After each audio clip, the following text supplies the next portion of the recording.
What's up, guys? This is Juju, and today I'm back with something new. Today we're going to be going over rankings based on what each Pokemon generation brought to the table. Basically, we're going to be going from like 6 to 1 on, in my opinion, what they brought to the table and how valuable it is in terms of Pokemon, new features, and things of that nature. So with that being said, let's go ahead and get started with number 6.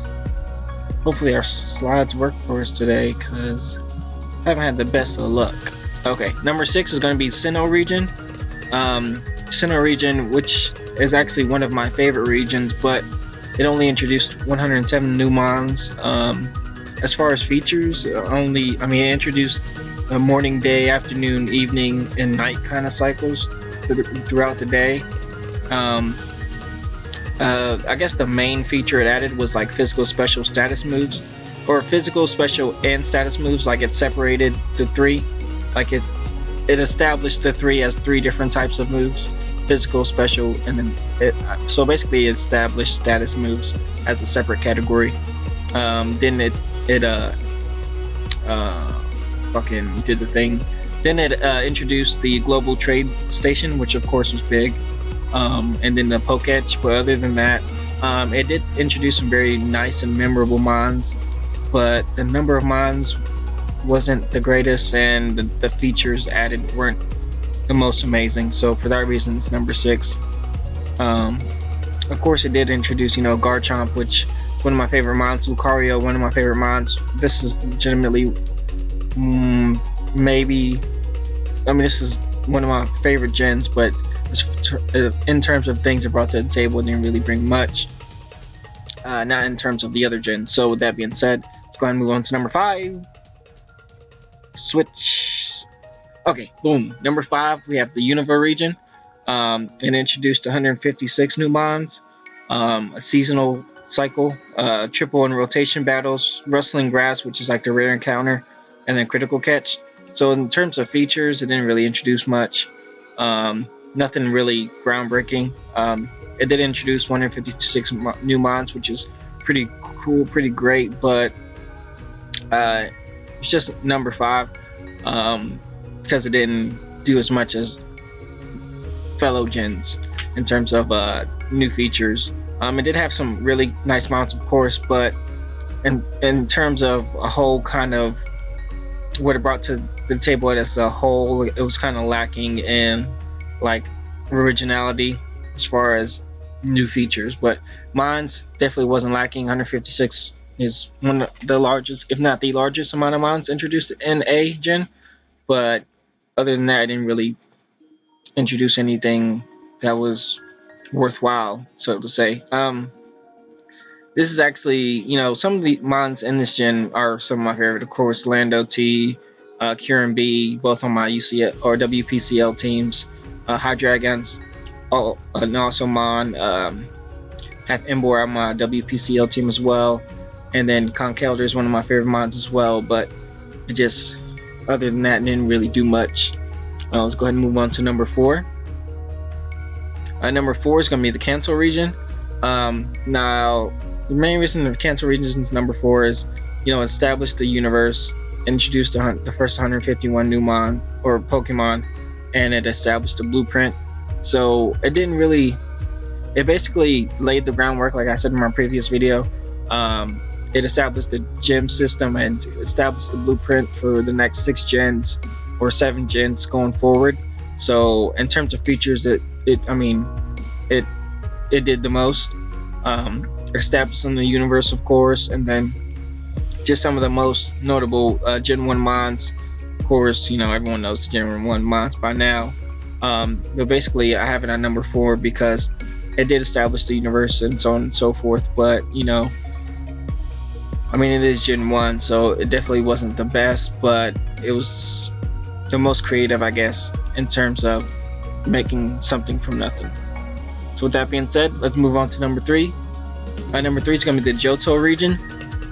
The Johto region actually had some of the most influential new features out of all the gens.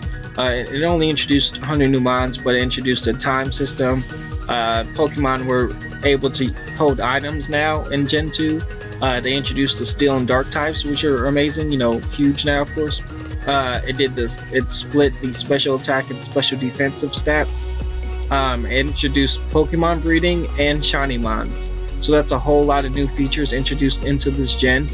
And while the mons were lacking, it did also introduce Scizor, Heracross, and T-Tar. You know, I mean, T-Tar is like one of the most popular mons, period. So, and then Scizor is one of my personal favorites. But yeah, this gen actually brought a lot in the way of new features, kind of groundbreaking things that would carry forward to other gens. So that's why it's at number 3.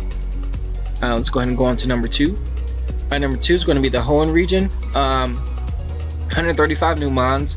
Double and multi battles are okay, but Pokemon abilities and natures, which of course are huge, turned out to be huge. I mean, abilities are everything, natures are everything. I mean, those are 2 huge things.